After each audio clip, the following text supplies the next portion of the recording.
guys, Basement Breakdown here. We have a lot of news to cover. Where do I begin, guys? It's been a bit of a crazy week as far as MMA goes, as far as the UFC goes. We've got a lot to talk about. Rafael Fiziev is fighting Ignacio Bahamondes. Joaquin Buckley is taking on former champion Kamaru Usman. And last but not least, we called it. We made shorts about it about a month or so ago. I was going to release a video that I made with my friend, basically saying why they should make it, but we can't do that anymore because they announced it. I also said they would announce it. I was worried about this, so I messaged my friend. I was like, dude, I don't think we're going to have enough time to drop this video, but yeah. So this is why I'm making this one. All right, let's start off with Rafael Fiziev versus Ignacio Bahamondes. They're not wasting much time getting back into the octagon.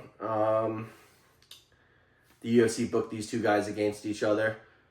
Yeah, guys. Rafael Fiziev is 12-4, 6-4 in the UFC. Bahamondes is 17-5 in his MMA career, while he's 6-2 in the UFC. This is set for UFC Baku. I think this is the debut in Azerbaijan, so that's pretty cool, I guess. This will take place June 21st at Crystal Hall.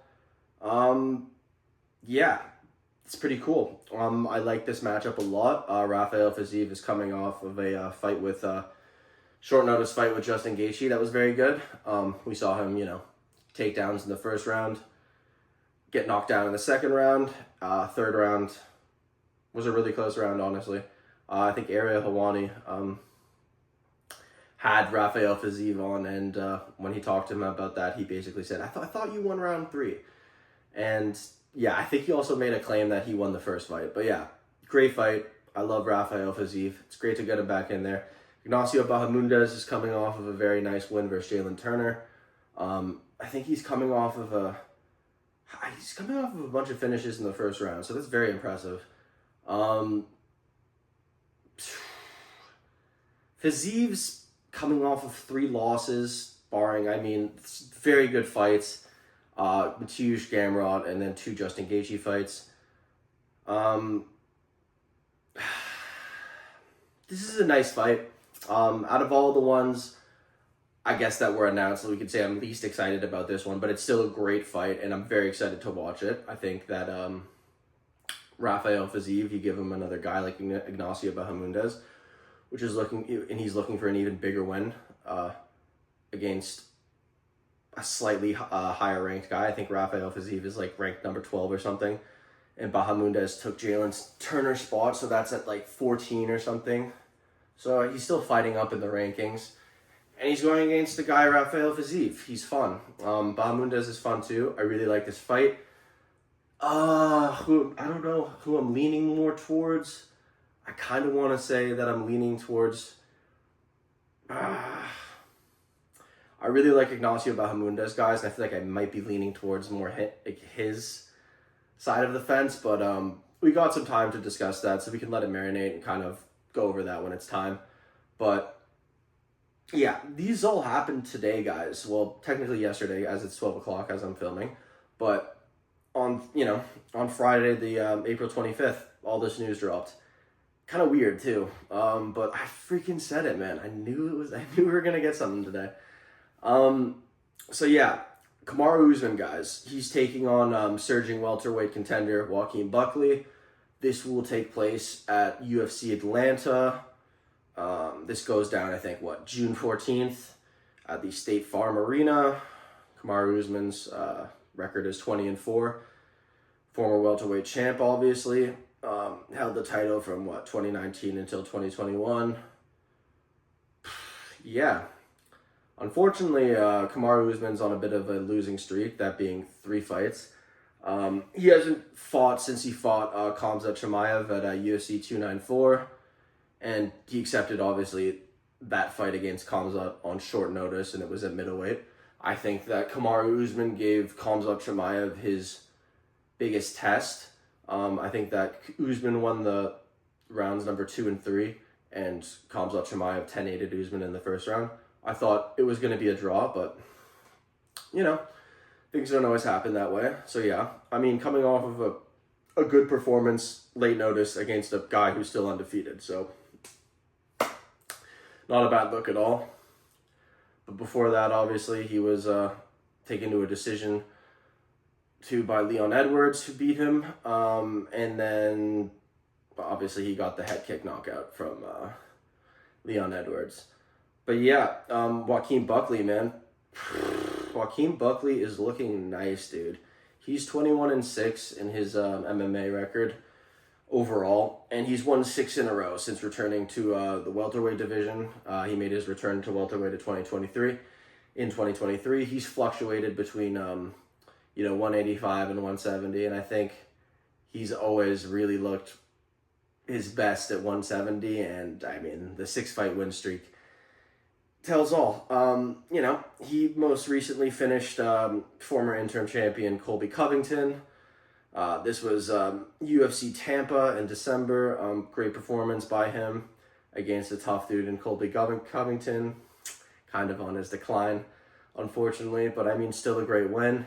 Before that, he KO'd Wonderboy in a fight that I thought he was losing. Yeah, man, Joaquin Buckley's pretty crazy. Remember, he had that win over Vicente Luque where I was just like, what the hell's going on? But he just keeps going, man. So Joaquin Buckley, man, super fun. Super exciting fight. Who do I lean more towards? I don't know. Recency bias would tell me that Joaquin Buckley might win this fight just because he's so ferocious. But the thing is, it's like, he has to stop the takedowns of Kamaru Usman. I'm not saying that Joaquin Buckley has bad takedown defense. As far as the striking, Kamaru Usman's looked very tentative. Actually, maybe, he looked decent, though. I really liked his striking in the Khamzat Chimaev fight. I think this is going to be a really good fight. For some reason, I'm actually kind of leaning more towards Kamaru Usman just because I see him as being like such an all-around fighter, coming off of a very good performance versus Khamzat Chimaev, but that was so long ago. And recency bias, it's like Joaquin Buckley's on a 6-fight win streak. He's got a lot of momentum. Yeah, I also listened to Kamaru Usman where he kind of talked a little bit on his pound for pound with Henry Cejudo and Kamaru Usman, like their YouTube channel where they announced the fight. And yeah, he's 8-9 weeks out or whatever it was, and they were talking about having this fight for UFC Miami. Yeah, he was talking about having this fight for UFC Miami or something, and Kamaru was like, that's way too soon, I can't do that. But now he's doing this. Doesn't give him too much time to get into training camp, but he has said that he needed to take off all this time to heal some wounds, deal with some injuries and stuff. So I'm gonna take him at his word and say that he's coming back fresh. But I mean, yeah, it was funny because Henry was kind of not shitting on him, but he's basically saying you gotta make sure that you're you get your feet wet, you spar and practice with fans, or you do a walkout or something, get the real thing, or get as close to the real thing as you actually can, since it's been so long since Kamaru's actually been in there, which I don't think is stupid. I think that makes sense. I think Henry Cejudo's projecting a little bit, considering his return to the UFC hasn't gone so well. Yeah. Losing to Aljo, Marab, and Song Yadong. But yeah. I don't know, guys. I think it's definitely going to be a good fight. But yeah, guys, I'm gonna lean more Kamaru Usman right now, but I really think when I look at this, I'm gonna have to really break it down a little bit more. But this is just an early take on the situation. We'll say Kamaru Usman for the sake of it. Let's move on. Okay, we have we have one more to cover. So the co-main event for Kamaru Usman and Joaquin Buckley. We have one more to cover before the big one. Is Rose Namajunas versus Miranda Maverick. That's the co-main event for UFC Atlanta. Yeah, Dana White basically, he announced this. So Rose is going to be fighting number 12 ranked Miranda Maverick. I think Rose is ranked number 6. This is in the flyweight division. Miranda's 15-5 in her MMA career, 8-3 in the UFC. She's on a 4-fight winning streak. She beat Andrea Lee, Priscilla Cochiera. Rose's last fight, she was on a 2-fight win streak, I believe. After she fought Tracy Cortez, she fought Erin Blanchfield at UFC Edmonton last year. Lost a decision to her. It's pretty boring. She kind of just got wrestle-fucked by Blanchfield.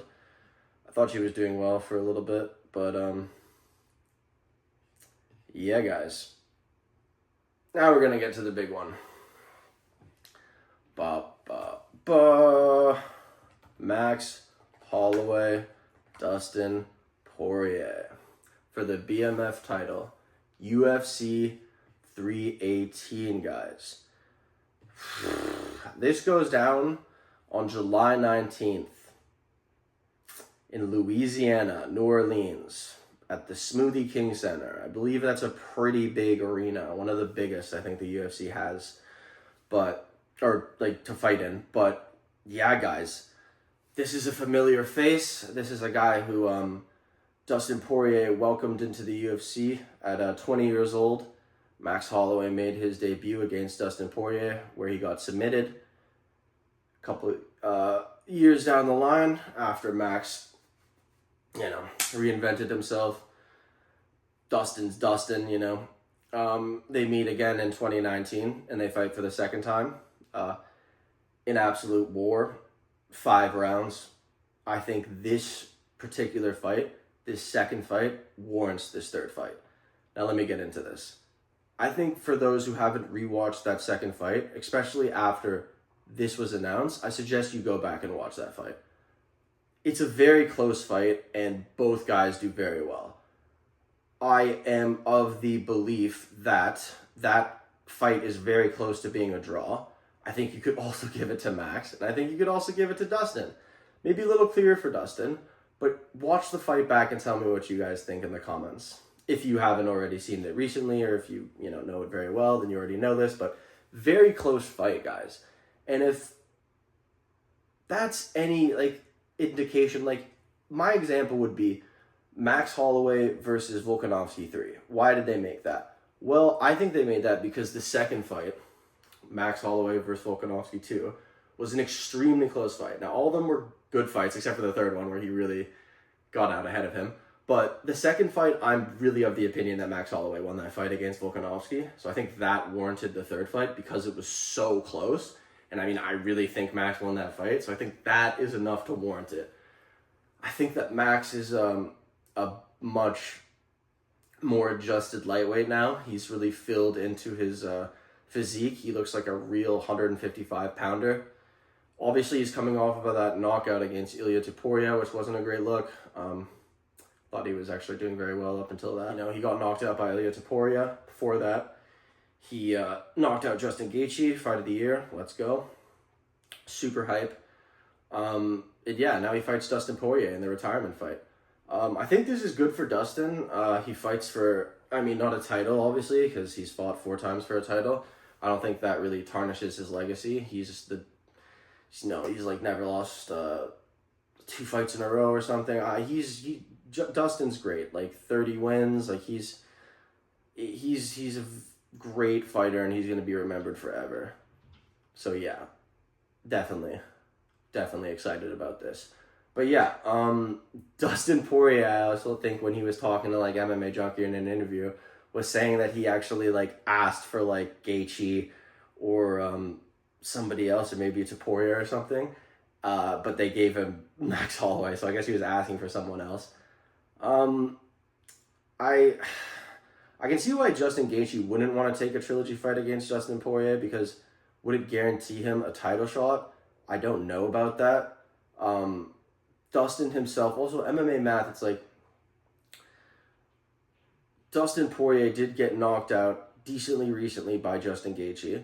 Then after that, obviously, he beat Benoit Saint-Denis, and then he fought for the title against Islam.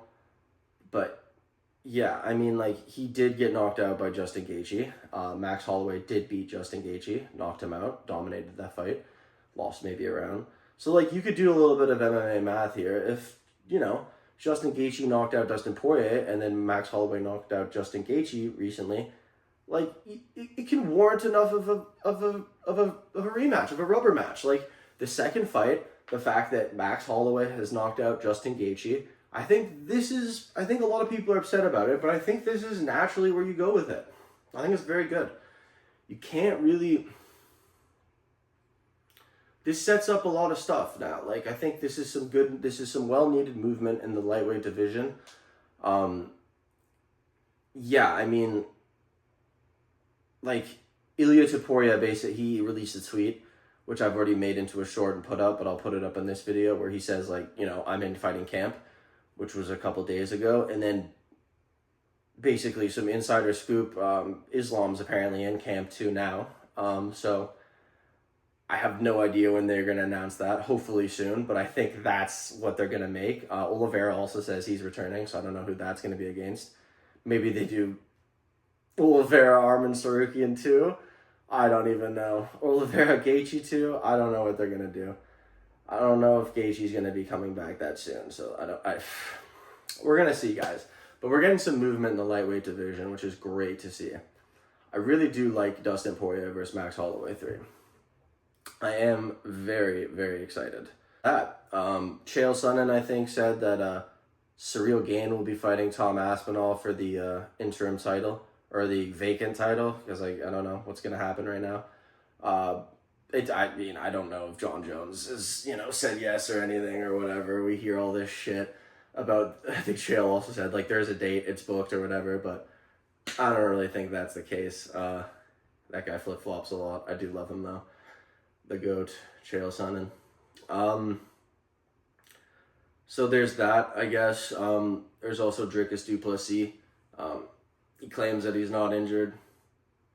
So that's, you know, Khamzat Chimaev basically, you know, he tweeted out these guys' biggest bullshit, and then, you know, some MMA news outlets, some shows and stuff covered this, talked about it, his injury.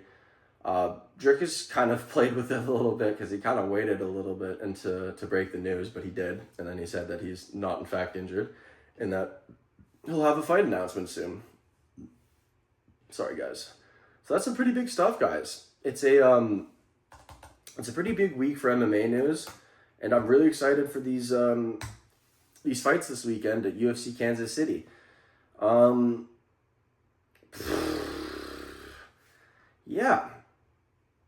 I guess some closing thoughts before UFC Kansas City would be that Ian Gary on Media Day said a lot of shit, and he's really going to have to back it up. He looks like what he says, the things he says would imply that he's super confident going into this fight. Super, super confident. He thinks he's going to knock him out. Every single question the reporters kind of asked him, he would... Like, when they asked him, like, do you think this is going to be a great fight or whatever, like a fight of the year? And he's like, well, I mean, if you consider one guy beating the shit out of the other guy a great fight, then yes, it's going to be a great fight. So Ian's either really digging himself a grave, or he's, you know, he's really got to win this one, you know. Lots riding on this for him. He also, like, you know, he's very upset about not getting a title shot after a loss to Shavkat, which I'm not really sure how that makes sense. I know he was looking for that Leon fight, but that didn't happen.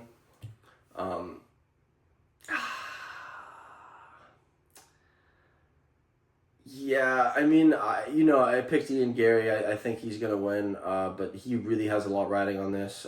Carlos has the reach.